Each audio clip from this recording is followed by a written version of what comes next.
Tuesday night here, all across country. Apologies to those folks in the East. I know it's a little bit close to bedtime there, but I literally just got out of the field here in New Mexico and haven't even had a chance to take off my boots. But thanks so much for coming in and hanging out with us. We'll try to be really expeditious with the time tonight. Leave lots of time for questions and answers. And then we've got kind of a new feature this session too, where we've got a couple of special guests that are gonna appear tonight and kind of lead a little bit of a discussion. So we're super excited about that. And then also we have another special segment in this this particular program, which we've decided that we were going to collect the top 3 social media comments and read them off in this in this setting. And it's only because they're so rich. I mean, again, we've had some crazy success with some of our posts recently, literally millions of views and lots of comments. And, we just want to make sure that we're sharing that love with everybody else because, like I said, some of them are pretty darn good. And there's a lot of, and it's not to make fun at anybody ever. That's not the intent, but it's to share some questions that we think that they're actually, good questions. We're not putting out any of the mean stuff that happens because, of course, there's plenty of that to go around, but we're not going to do it. So anyway, with that, tonight we're talking about the McCleary #1 orphan well in Akron, Ohio.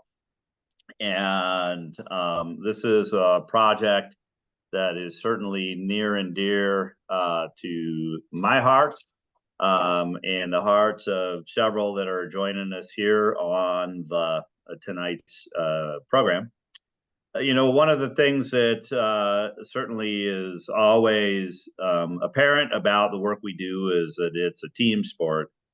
And there's just a lot to it, very complicated projects. So many people think that we just roll up onto a location and start putting cement down the hole and away we go, right? And the reality is nothing's further from the truth. Some of these wells, like this well you're going to learn about tonight, are very complicated, have all kinds of crazy associated with them. And so being able to get to the point where we're at today, which is actually beginning the plugging process, is pretty monumental.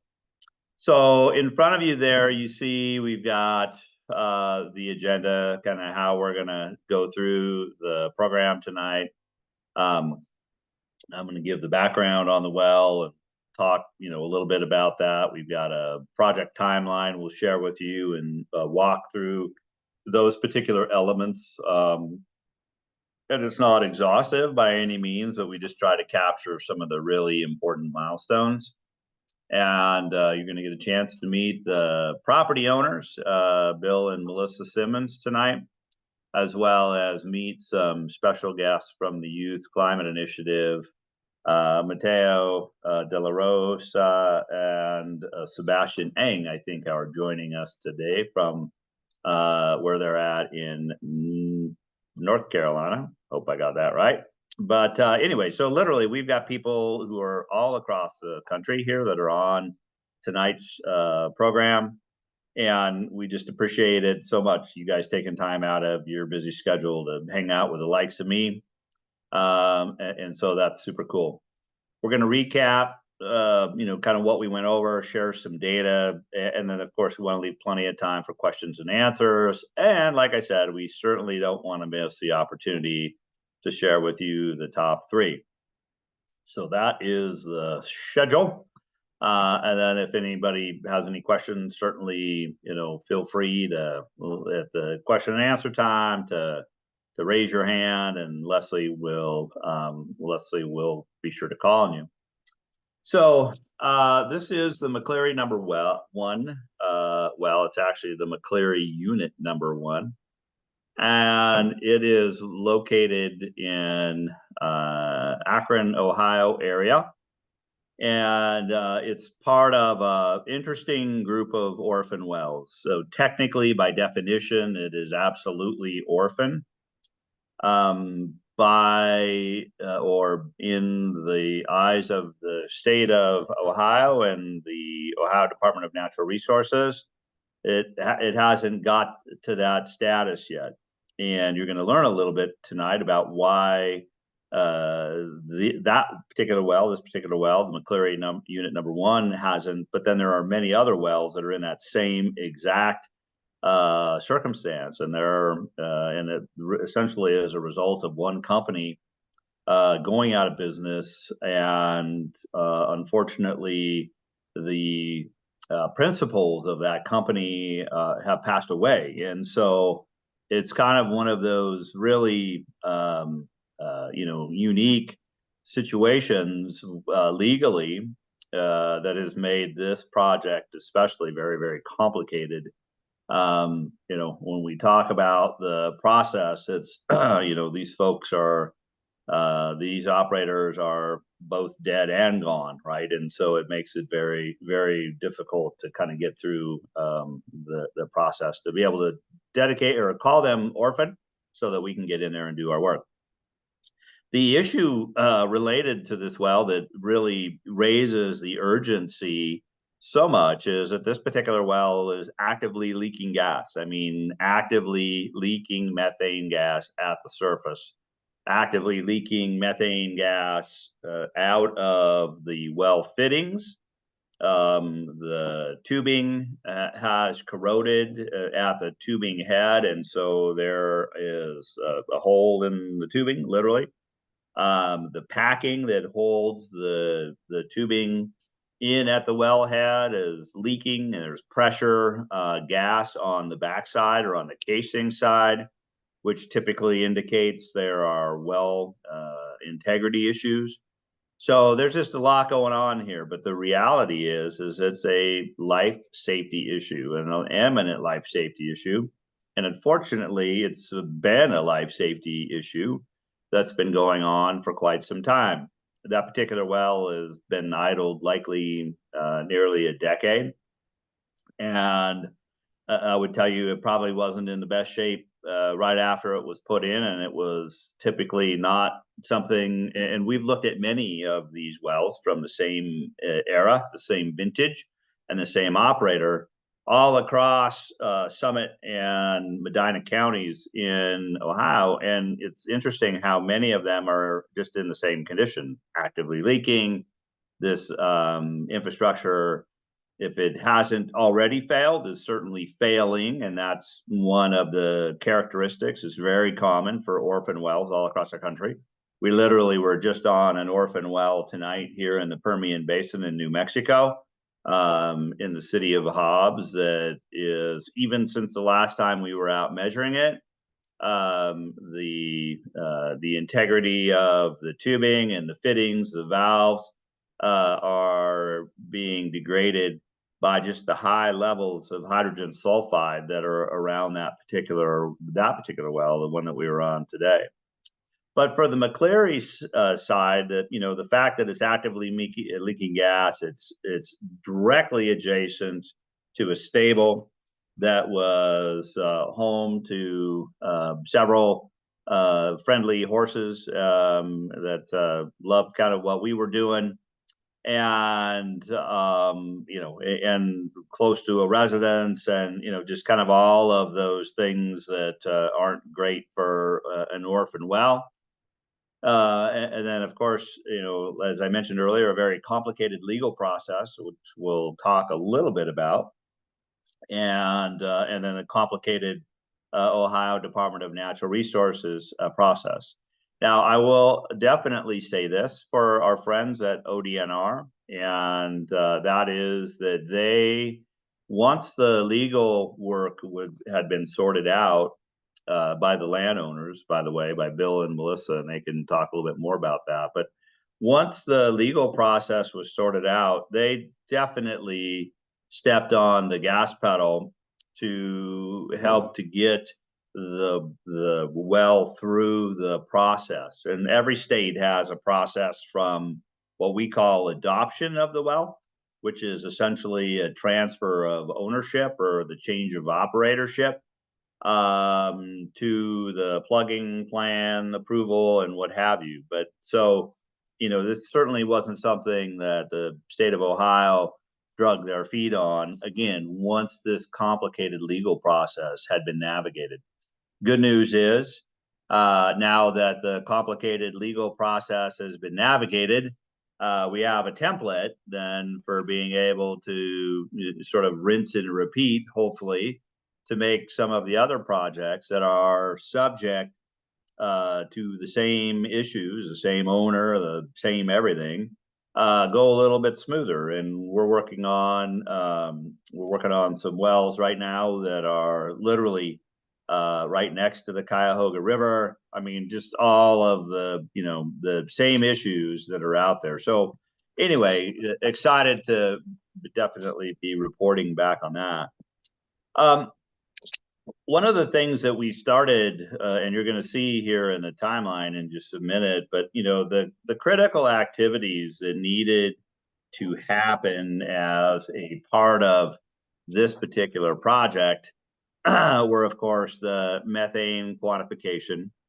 And methane quantification, by the way, is, for us anyway, for the Well Done Foundation, is really at the core of what we do all across the country, whether it's for projects that we're plugging or for projects that were contracted by states or universities, private entities to go out and help to measure and monitor.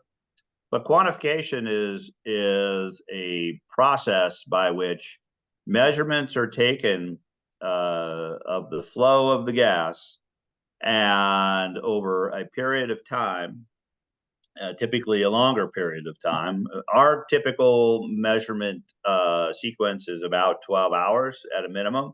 Depending on where we're at, that can be 24 hours.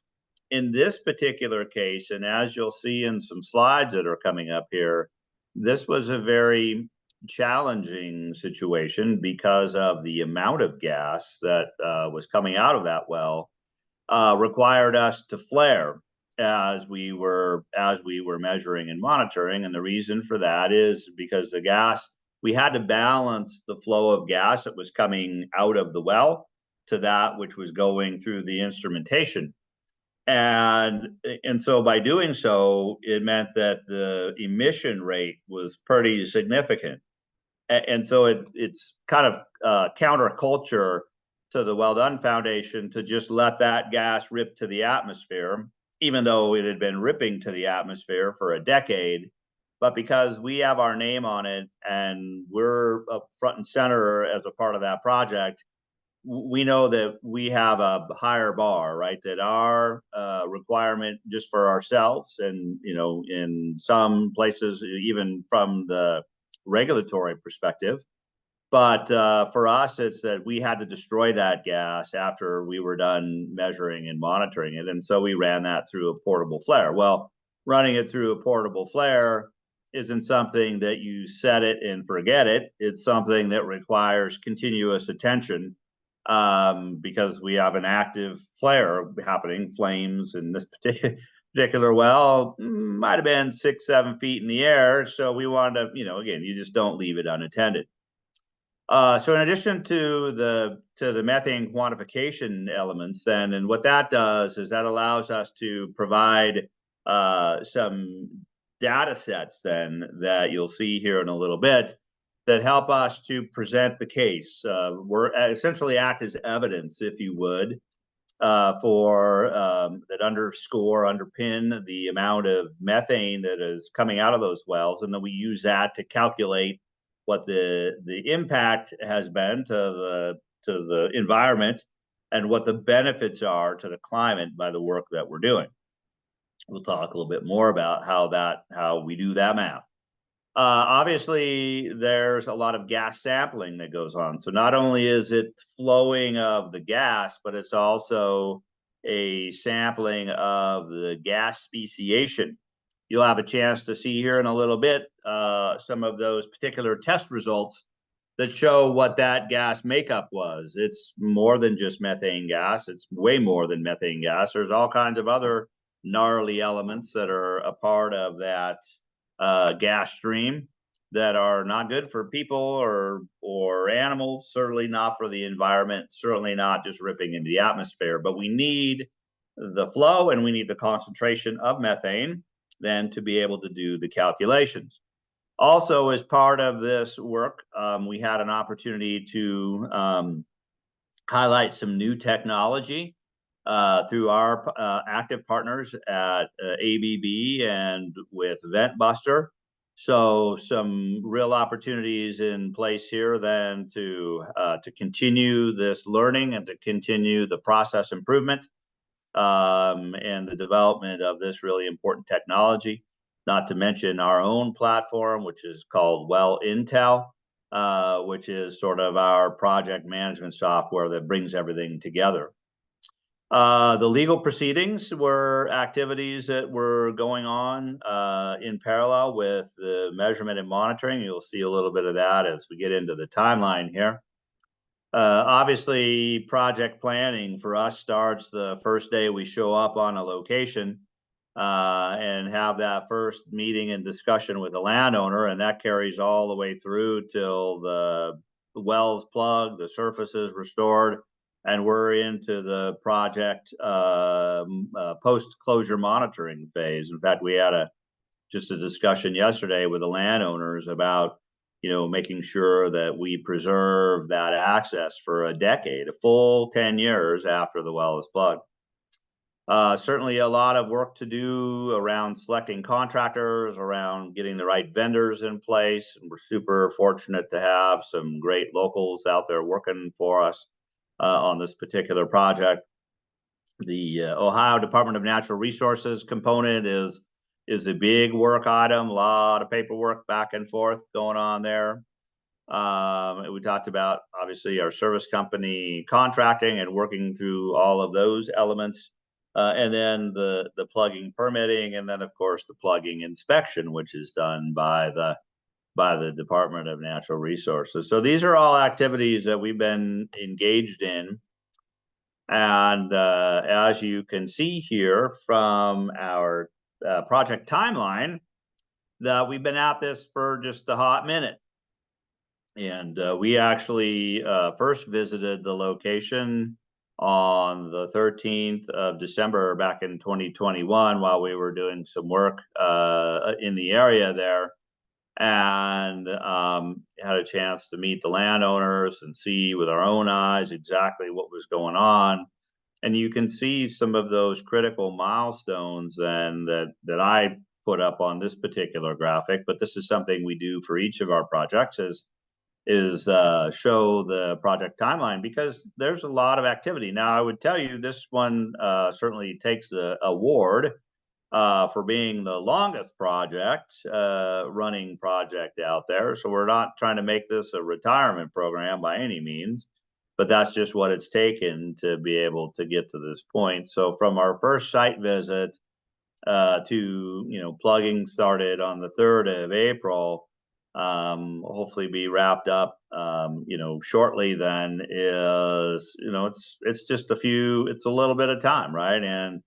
And while it only takes a week or two to plug a well, in a perfect world, you can see here that patience is a virtue, and trusting in the process. And so that certainly is something that we, have to remind ourselves of. I know that certainly the landowners felt very similarly on many occasions. In fact, there were many times when I think the landowners didn't even think it was possible, right?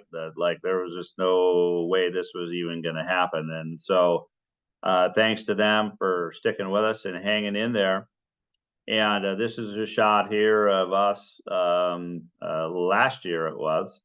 In 2023, I believe, out there doing some measuring and monitoring. You see we have the flare going.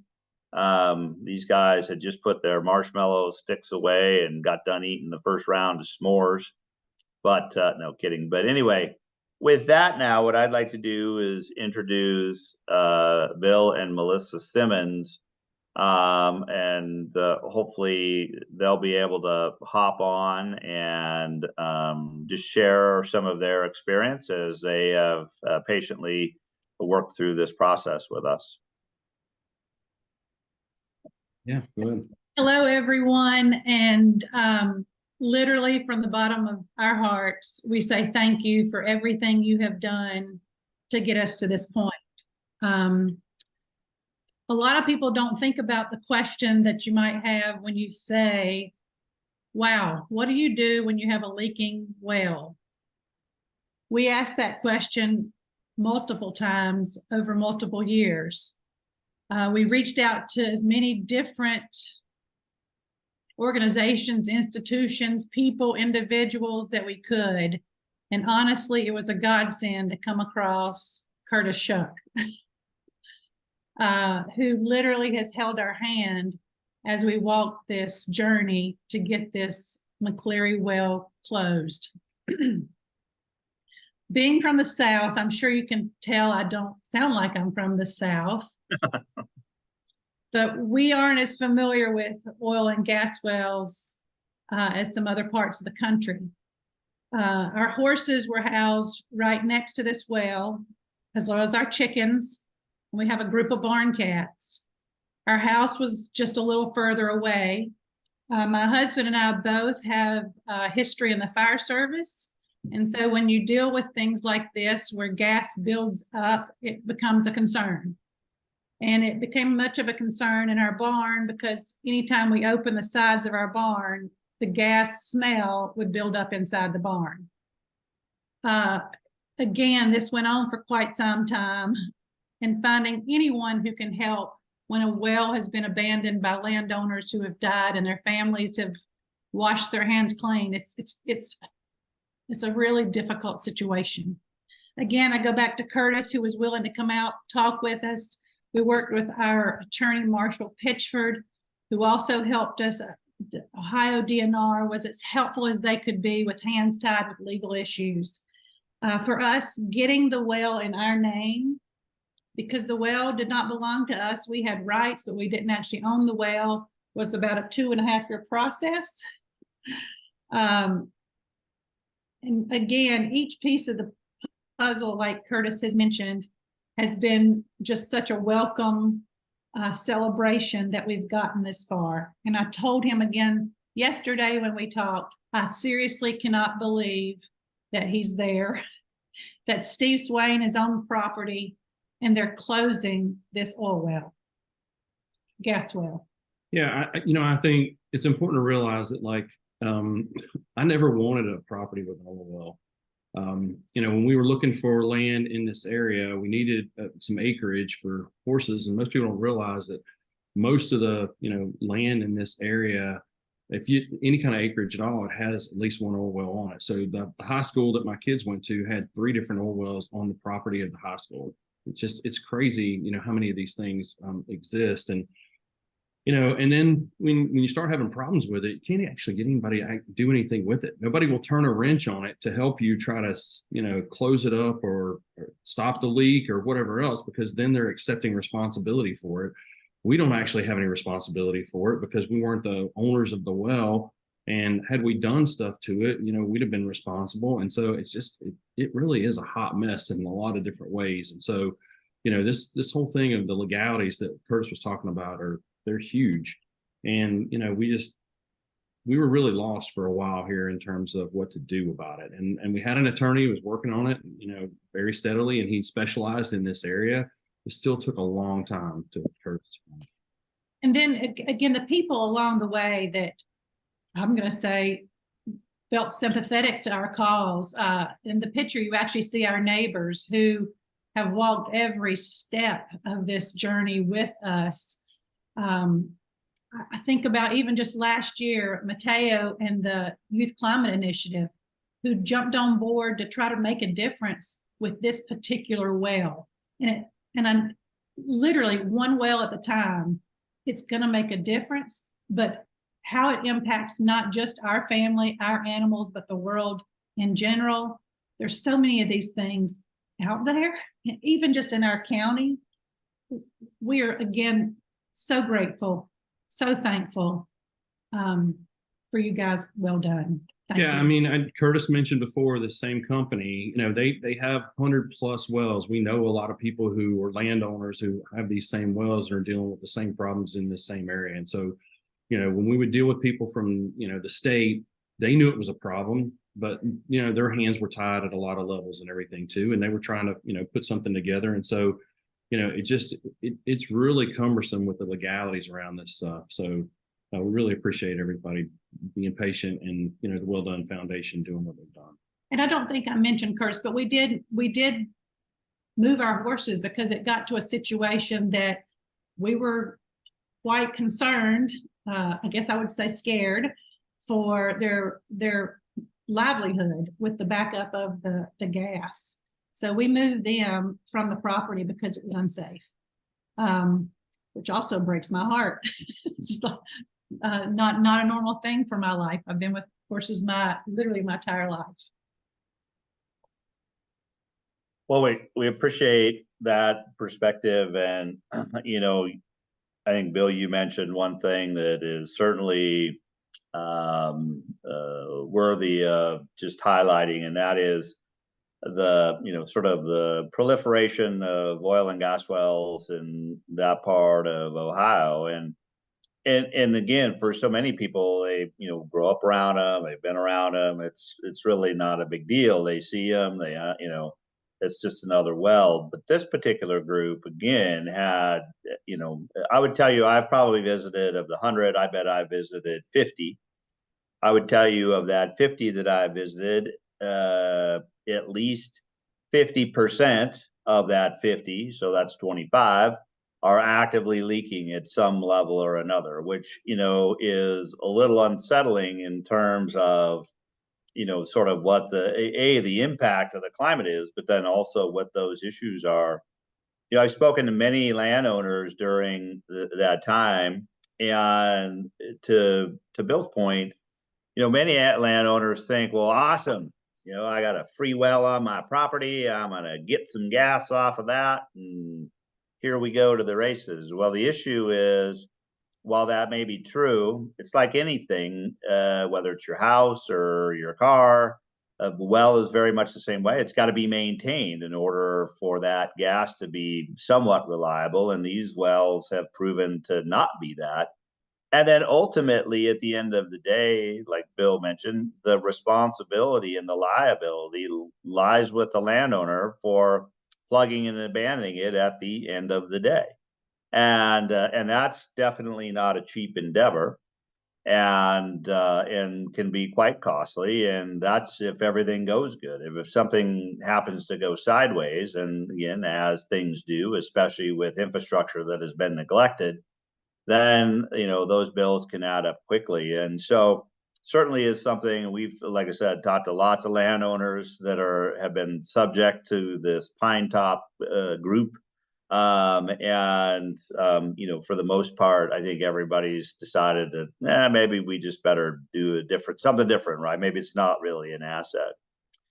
I just want to be clear, Curtis, like we've owned that well since 2016. We never made a dime off of it. So it's been nothing but trouble for us, right? We don't get the free gas either, or anything, but leaking, it's free into the atmosphere. Yeah. No, that's a really important point. And so, yeah, it's, sometimes free isn't free, right? And so I got to always keep that in mind. As we started working on this project back in 2021 and into 2022, we immediately started thinking about how we were going to be able to, raise the money to fund the work. We're a nonprofit. We survive on generous donations from private parties, from corporate sponsorships.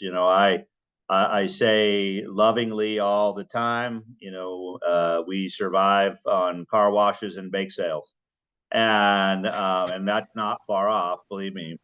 And so a project like this, where we were literally 2,000 miles away, we needed to figure out a way to be able to, to look at some partners. And so we were contacted by a group out of North Carolina. Hope I got that right, boys.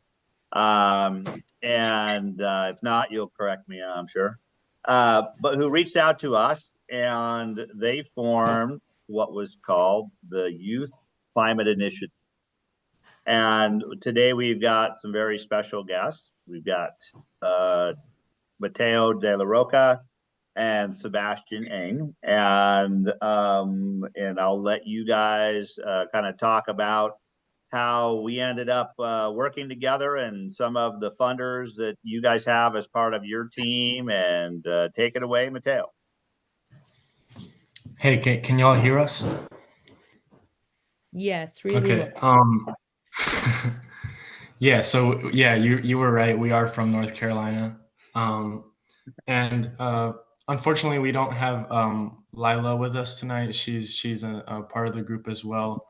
But as a group, we want to thank the Well Done Foundation, the Simmons family, and everyone who donated to the initiative during the project, and also a very special shout out to the Reamer Family Climate Crisis Fund, because they provided angel matching for our donations. So to answer the question of pretty much why we wanted to partner with the Well Done Foundation, the reason we reached out to you all is because we're just kids. We're just high school kids. We don't know how to do everything yet. We knew we could raise funds and awareness, but we needed a partner with the expertise to find and actually plug these super emitter wells. And after doing some research, we found out that the Well Done Foundation has plugged over 40 of these wells. So we went ahead and reached out to Curtis and Jeff. They've helped us out a ton. They're a huge reason as to why this project has been successful. And from the very start, I can remember that they believed in the initiative, and they've just been super supportive along the whole journey. And it's just crazy to think that now, in just in a matter of days, our first project with the Well Done Foundation will be plugging a super emitter, and we hope to do more projects with you guys. So to answer the question of why should we plug methane wells, if you look at the root causes of climate change, greenhouse gases are the main driver. And you guys all know that. And when you look at the top two greenhouse gases, you find that methane causes over 80 times more warming than CO2, which a lot of people don't know about. And because methane is so powerful, 8,000% more powerful, we want a better future for ourselves and the planet. And we need to focus on the climate actions that impact us right now, rather than in the future, in 20, 30, 40, 50 years of small changes that have a little bit of an impact. But this causes real impact. And this is why plugging methane is a no-brainer option for us. And with this project closing up, we're beginning to plan our next project, and we look forward to future partnerships with the Well Done Foundation. Thanks to Curtis, Jeff, and the entire Well Done Foundation team for their amazing expertise and hard work. Wow, thank you guys. It's definitely inspirational having you on the team. I know it's been a bit of a challenge in terms of the timeline, and we'd all like it to go a little faster than it's gone, but we're certainly getting through it, and appreciate you guys hanging in there. And I think your model in terms of doing something, which has really always been at the root of our mission, is just go do something. It may not be perfect, but at least you're doing something, is going to really make a difference. So thank you so much, and we definitely look forward to future opportunities of working with you folks. You guys had mentioned Jeff, and we've got one of our team members on the phone with us here tonight. His name is Jeff Gordon Creed, and he's been project managing this work. And so I wanted to go ahead, and we're going to move past the new technology slide here, and we're going to go to the next slide here, which is some of the analytics, but I wanted to give Jeff an opportunity to talk about kind of where we're at in the process here and some of those next steps, if you could, Jeff. Yeah, sure.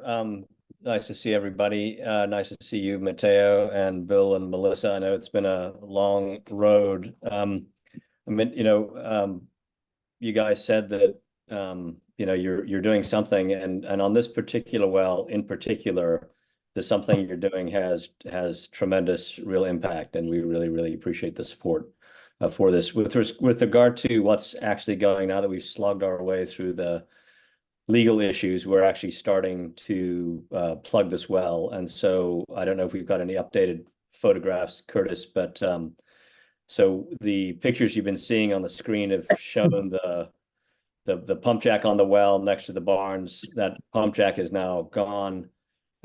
We have put a rig onto the well. So the first step we need to do for plugging this well is to essentially clean out the well bore, which means pulling the rods and the casing out of the well bore. There you go. So you can see that we've got a rig on site at the bottom of that, the set of cables there. That's actually the well. So the wellhead has been moved, and we're now on the well, and we're pulling rods and tubing. So the tubing is the bunch of pipe that goes way down the well bore that the oil and the gas is produced through, and the rods are what the pump that's at the bottom of the casing is attached to, that pumps the fluid up out of the well. So after we've now pulled out all the rods, all the casing, and now the next step is we need to figure out what's going on downhole, because the thing with this well and this particular set of wells, the reason they're so dangerous potentially, and the reason it's so important to plug this well and the other pine top wells is that is an interesting fact, but when these wells were drilled in the late 1980s or in the mid 80s, I think they were promoted by a bunch of speculator guys who essentially went around, raised a bunch of money from mostly doctors, lawyers, and Indian chiefs, and they drilled these wells, and then rapidly after that, they went belly up. So they never, for many of these wells weren't actually produced very much. So that well, the McCleary well, and a lot of the other pine top wells are very live wells. They're not old and tired, depleted wells. And this, I don't know if you talked about it, Curtis, before it got on, but this particular well sits up a little bit up on the top of the hill, and directly down the hill is the creek, and that creek flows directly into the Cuyahoga River.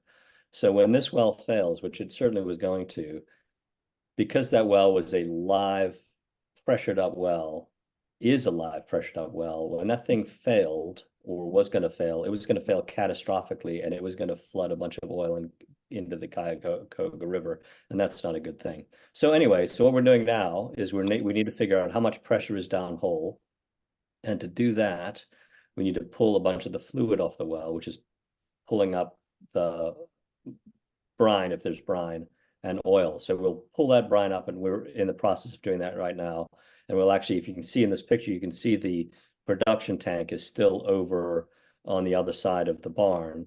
So we'll flow that oil into the production tank, and we'll get the oil off the well and get whatever brine is off the well, and we'll see how pressured up it is, because once you start pulling the fluid off, then the gas starts to come into the formation, and then you'll see how much of a live well you have. And we need to figure that out before we can actually get the cement truck on site and plug it. So that might take a couple days or a week or so until we can figure out where the well is going to settle in and what we need to do to plug it. Because if you've got a bunch of gas pressure on the well and you've got a bunch of fluid down the well, and that's coming up at you, once you start to cement the well, that'll often ruin your cement job, and you won't get a good plugging job. So you need to it's a bit of an art, the plugging.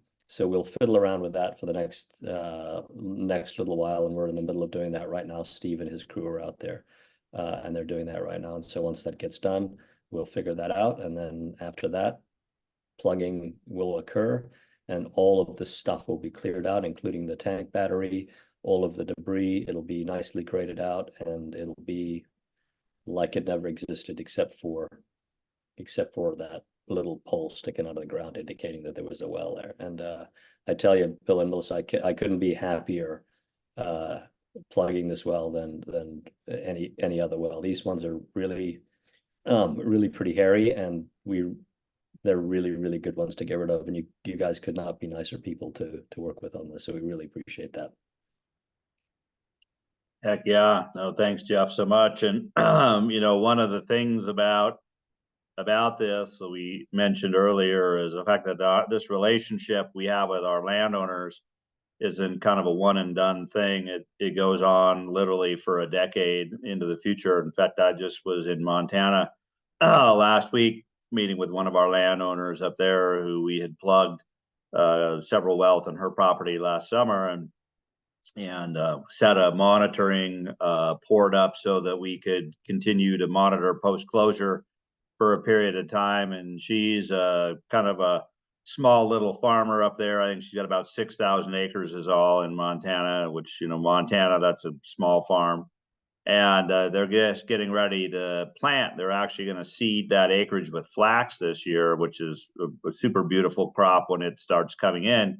But we had to go up and cut the monitoring port off below the seed drill depth, and kind of backfill everything. But again, this is really important, that 10-year program, because as far as the regulatory agencies are concerned, as soon as the well is plugged and they sign off on it, then our liability ends, and that's it. And Jeff mentioned taking some time and really making sure that we understand what's happening with this well.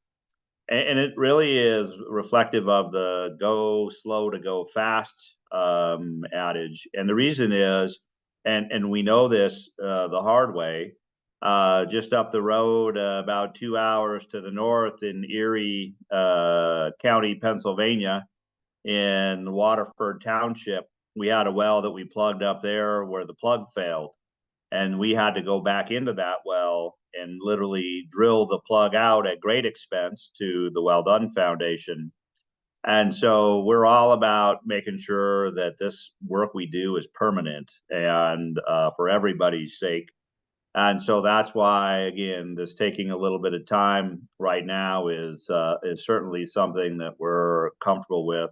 Sorry about the driveway, by the way. I'm sure we'll get that all fixed before we get out of there. And what Jeff didn't mention is right before, literally, I think it was the day before we showed up on location, there was a big windstorm that took a tree down right across the ladder to the, luckily it didn't, damage the integrity of the stock tanks or the brine tanks, but we could tell that pretty much everybody was done with that well, and it was time to get moving. And so anyway, thanks so much. I want to quickly share here some of the analytics on this particular well. And, Matteo had mentioned that this is a super emitter.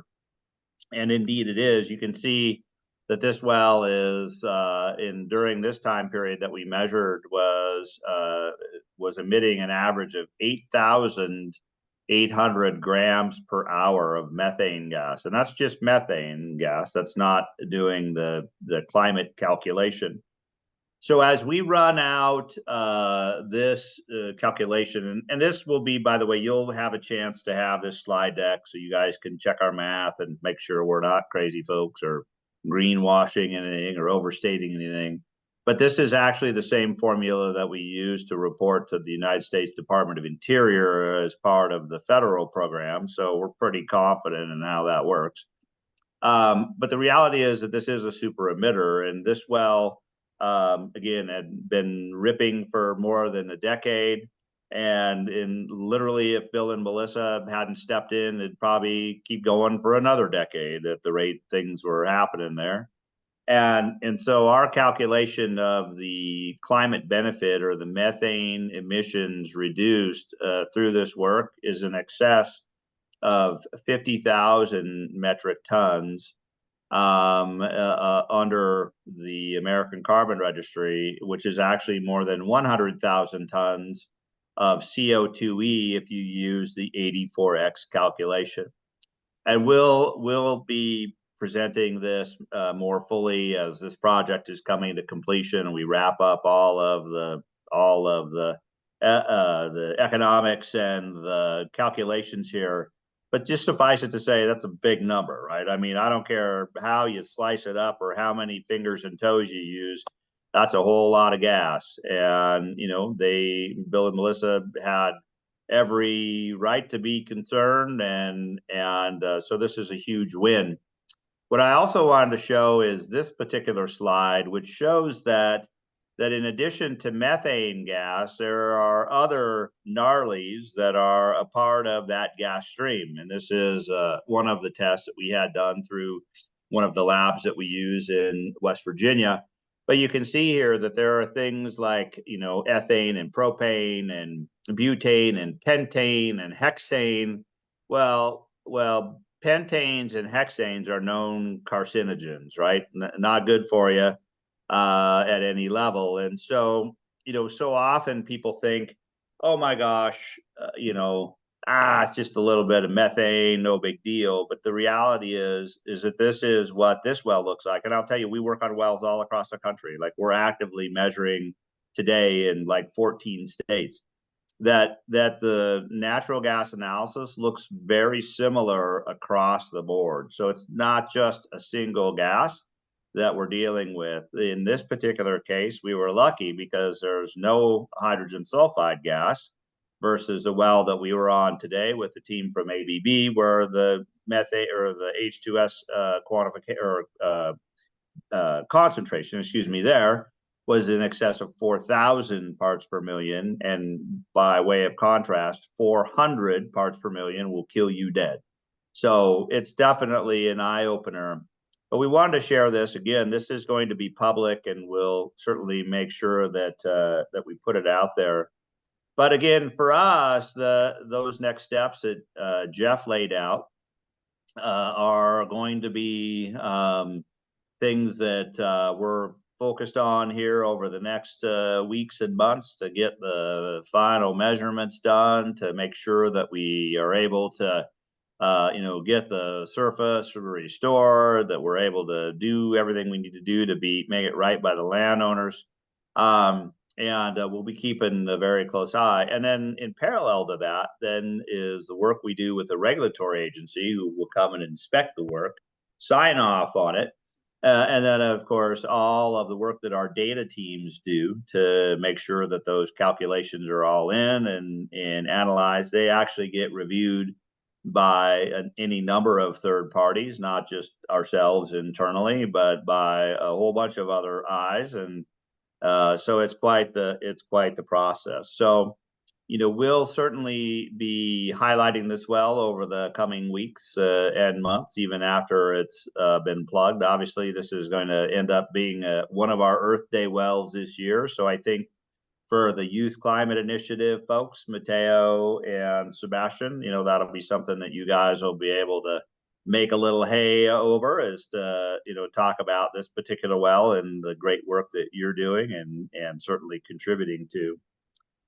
So that gives a little bit of a sense of sort of where we're at with this well. I think that this is a really important highlight. And Bill and Melissa, thank you guys for being on tonight, because you gave a really important perspective from a landowner. You know, as a result of the work that we've done here on this particular well, we actually now on our website have a landowner assistance page, which allows people to go on and you know, call out for help, ask for questions, and you know, we probably get a couple a week that come in through that particular portal. And so you know, because of our relationship with you folks and the experience that you guys have had, you know, that just helps us hopefully to do a better job in providing some assistance.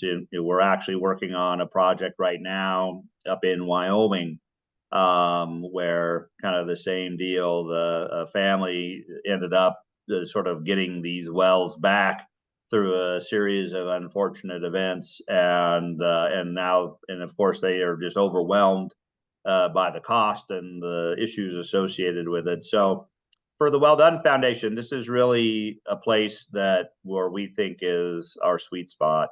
For us, the development of carbon credits or carbon offsets to help fund the work is really a result of our work. It's not the driver of our work. And so, because if it was, there are projects that we would never touch because the risk is too high or the reward is too low. But for us, I think we hopefully measure by a little bit of a different stick. So anyway, thank you guys so much. And with that, why don't we go ahead and let's have some questions. Leslie, were you able to hop back on?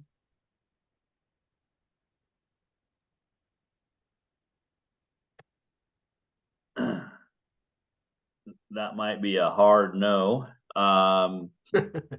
In which case that'll be okay, because we will figure this out. Now stay with me here, folks, because I'm not the best at this. If you could put your questions in the chat, that would be very helpful. I think what I'm going to do is I'm going to stop sharing here, because I think at that point I'll be able to see the chat. Yes, I can see the chat. All right. So if you've got questions, let's load them on up into the chat. And I'll try to go through those here and synthesize them if it looks like everybody's behaving tonight, so that is good. Charlie asked Dingwall asked if there will be a recording of this meeting, and absolutely yes, there will be. Looks like Leslie had answered that, but yes, you'll be notified, everybody that attended, you'll be notified that that the recording of the meeting is available on, I'm not sure where they put it somewhere special, but you'll get certainly you'll certainly will get access to that. A question here from George Chaffee, who asked if we had talked to Senator Sherrod Brown about streamlining the whole legal process. And the short answer to that is I don't know that we have. I don't know certainly that the Simmons had. But it's definitely a thing in this particular case. And again, I think like Jeff mentioned earlier, this is probably one of the most complicated legal proceedings that we've had to support. The good news is we think we have a template now, and so hopefully that'll go more quickly. But we certainly would enjoy reaching out to Senator Brown and having a conversation. We just last month were back in Washington, D.C. and probably no surprise to you all, but very few of our elected officials really have a good handle on what is happening on the orphan well side and the complexities of it. Those poor folks are an inch deep and a mile wide, right? They're dealing with issues all across the board, and there's very few people that on their staff side that are really sort of knowledgeable and dug into this. And so part of what we do is to help to educate and act as a resource there. But we'd certainly love to reach out to Senator Brown. So appreciate that. Hey, Curtis, if I could just add one thing there. We never reached out to the senator, but we were told by the ODNR people that the Attorney General for the state was putting together, something, around this whole Pine Top situation and everything. That went on for a long while. So certainly it was getting a lot of visibility at the state level for sure. Yeah, no, and that's great. And it's something that, for so many years, orphan wells were sort of everyone's dirty little secret. Like nobody wanted to talk about it. The regulatory agencies, they didn't want to talk about it. In fact, often what would happen is exactly what happened here with Pine Top, is that they just left those wells in Pine Top's name, even though they knew Pine Top was literally dead and gone. But it was a lot easier to leave them there, and it didn't reflect poorly back to the agency, not to mention the fact that there's also quite a bit of legal gymnastics, as we found out, that needed to happen. But we see that all across the country. And so, but now that people understand the impact, when we first started in 2019, the discussion around methane was very limited. The information that was publicly available around methane was very limited. And in fact, that's why nobody had really, pursued the path that we're on now, and in terms of developing a methodology for carbon credits, because the numbers didn't support it. There was no, there wasn't enough there. And so, but anyway, it's good to see that that's happening now. And yeah, through sessions like this, that awareness is sort of getting raised. We've been very fortunate to have coverage, and there's others that are out there. But the more people know, the better. And even landowners who may not know they have an orphan well on their property, right? So similar to the experience that you guys went through. So we certainly appreciate that. So Sam Schaefer here mentioned, and he put a little note in the chat box there about a film that he helped sponsor that was shown in Santa Barbara at the Santa Barbara Film Festival. That's awesome. We certainly would love to see that, Sam. And, interestingly enough, we actually have a project we're doing in Santa Barbara County.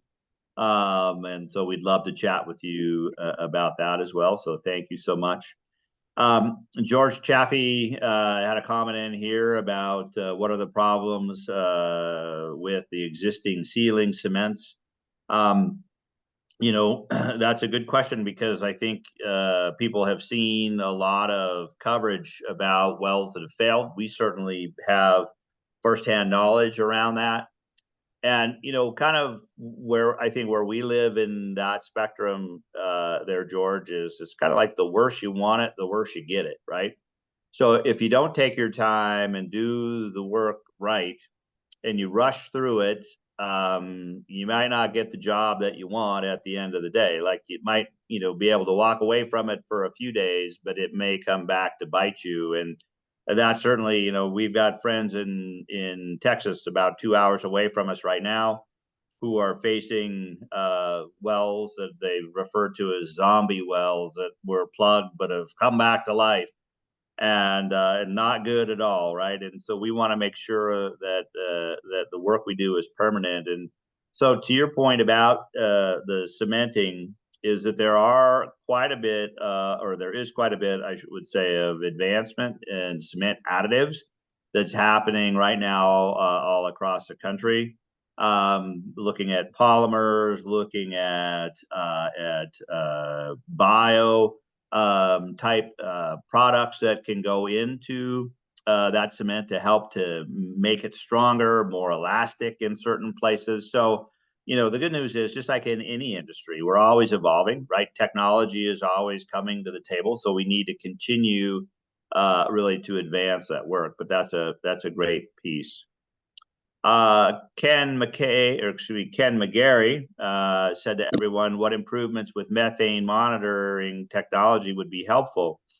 Well, certainly what we've found in the work that we do on the methane quantification side is that there's a lot of great detection equipment now. Gosh, satellites are flying around up there, spy satellites, and are seeing, detecting leaks, and then, there's drones that are helping to detect areas. But the work that we do is really, we call it point source quantification, and it's quite literally boots on the ground type work. And the reason for that is because it takes, you have to be patient. You have to, and every well has its own personality. And so you have to let that well settle in, and you have to do multiples. It's not just a walk up and a point and shoot, and you take a grab sample and away you go and call it a party.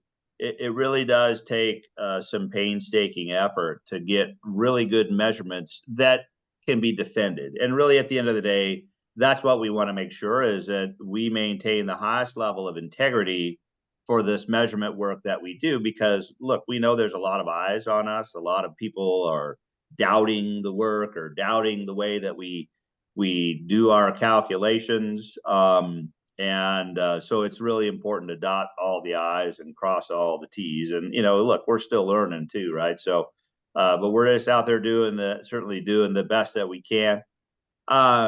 The Sam Schaefer also asked again, are we working with Congress Climate Committee? I would just tell you, we are currently not in that capacity. We are working, however, both in the Senate and the House with the sponsors of the Jobs Act. And what we've found to be sort of the folks that are most in the know about orphan well work, but certainly we welcome the opportunity to get engaged at every level and offer our experience and our learnings. There's a question here from Ken Anders about looking at using some new concrete products. Absolutely, we'd always love to see that for sure, and see kind of where that is. We have lots of trial wells. We actually have in Montana, for instance, we've got a field with over 80 wells.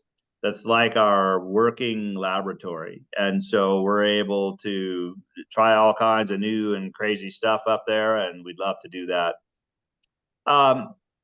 Let's see here. I'm just looking. Oh yeah, so Michael Whitman had mentioned the new spy satellite that was recently launched.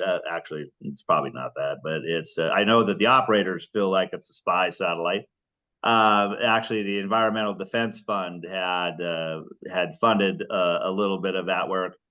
For us, it certainly helps to pinpoint some of those super emitting wells. But, I'll just give you an example. We're here working in the Permian Basin right now, which is the most produced oil and gas field in the United States and possibly even in the world. But there is just so much going on here that we've been dispatched to several satellite sightings. One of the issues that's been the challenge as we've been dispatched to look at these locations, and these were coming from NASA, by the way, was the fact that the data was so old. It was literally 60 days old. Well, it's really hard to get out and see something that's going on, that hot minute. There are some improvements certainly that can happen, but look, I think everybody working together, we're making a difference, and we're making a difference one well at a time. Daniel Caldwell asked about seismic activity and if there's any concerns for wells that are currently plugged. I would tell you that there's always certainly concern, and we want to make sure that we're monitoring those. That's also one of the reasons for the Well Done Foundation that we maintain that 10-year post-closure monitoring commitment to see where that is and to see if the seismic activity may or may not have an impact on those particular wells. And also, I think, drives home the need for just better materials going into the plugging for sure. So we appreciate that. Thank you, folks, for the comments. We got a couple of quick items here, and then we'll announce our award winner for tonight. And I don't know if Leslie's back on the horn yet here or not, but you won something. I don't know what it is yet, but I'll just tell you who's the winner here in just a second. But first, what I wanted to do is I wanted to share the top 3 questions coming in over the interwebs on our social media channels from the Well Done Foundation's post. Again, millions of viewers, and some of those are just lightning rods for every little bit of crazy you can imagine. So we're keeping it nice tonight. So the first one, the biggest one that we've heard back is in one of the segments that we did, and that was with the Smithsonian Channel. The host, Mike Davidson, had mentioned that he could smell the gas. And I think in that segment, I mentioned that I could smell the gas. We're getting close, whiffs of gas. And so a lot of the comments, and by far the most comments that we've received, were you can't smell gas, right? What's wrong with you? You can't smell natural gas. You know, and again, lots of definitions about, you know, how smart they are and how smart we're not. But anyway, the reality is this, folks, is that I invite every one of you to come join us in the field, and you can tell me if you smell the gas or not, right? And the reality is that oftentimes, while true, in a laboratory setting, methane gas is odorless. H2S gas at high concentrations is odorless. The reason it's odorless is because it just burnt all of your senses of smell out, and you're about to have a really bad day. But what happens is that this gas tends to travel with its stinky friends, right? Or it's in the formation where some of that ancient seawater lives that stinks, or some of the crude oil. So the reality is, look, our experience is that gas does smell, and you can smell it. And if you don't believe us, then come join us in the field, and we'll make a path for you, and you can then speak with authority. So that's number 3. Number 2 is, well, why don't you repurpose them wells, right? And so the issue there often is several fold. Number 1, those wells are so old, and the infrastructure is so hammered and deteriorated that anybody with, with most sense, believe me, if those wells had any economic value, they would already be in somebody else's hands, right? But then to try to produce those, oftentimes it's cheaper in the long run to just go drill a brand new well, because in that way, you know that you have a good record of the well integrity, and you're not relying on someone else's engineering or someone else's, disappointment to carry the day. And so, but I would tell you that there are circumstances where wells do get repurposed, and that happens actually quite a bit. Look, we are not against that in any means. And the reason is because if somebody takes that well over, then A, that means there's a financially responsible party, and B, it means it's likely going to be maintained. And so, we kind of are fans of the all of the above strategy. But there's so many wells out there, folks, 3.1 or 3.2 million, according to the US EPA. Gosh, there's another, million wells or 500,000 wells that are in the marginal well category now, that are sort of poised to become orphan wells. We don't do something about them. So yeah, we have to look at all of the possible ways to move that forward. And then the last and the number 1 question, sorry about no dramatic music, but the number 1 question is, why don't them farmers pay to clean up those wells? And this was part of a segment that Vice News did with us on 2020. And the reason there is because that was part of what's called the split estate. And what happens is that Uncle Harry back in the day ran on some hard times and was down at the local watering hole, and some slick guy from somewhere offered him to buy his mineral rights, and so Uncle Harry sold them, but kept the surface rights. Well, then fast forward a few generations, and now all of a sudden the poor farmers, or the landowners similar to Bill and Melissa, they have a well on their property that they have no rights to and no necessary financial income from. And so that becomes a real problem. And that's why in the case where the split estate is the fact, and that's not every case, but that is a majority of cases, then the landowner, their rights are actually subservient to the mineral owner, who can come in and their lessee can build a road or a pipeline, and they just have to compensate the landowner for fair market value of the impact. And so, I think the takeaway for us, folks, is it's a really complicated issue out there, but you've got some great questions. We love answering them. The only thing we ask on social media especially is that you be kind, because, oh my gosh, good thing my wife's not on tonight, because she'd have a few words to say. She's the one that reads those comments, and yeah, sometimes I got to peel her off the ceiling. But anyway, just like anything, you guys, please be kind.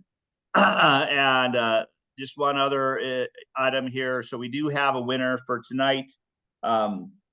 And again, Michael, I don't know what you won, but I think you won a hat. You might have won something else too, and we'll have to wait for Leslie to get back to you on that. But Michael Whitman, everybody, Michael Whitman is the winner tonight. So let's give him a big hand. And again, we sure appreciate you all being here with us, and we look forward to seeing you guys on the next one. Okay. All right. Thank you so much. You guys have a great evening, and we'll figure out how to turn this recording off. All right. Thanks, now. Great job. Good night. All right. Yep. Bye-bye. Thank you.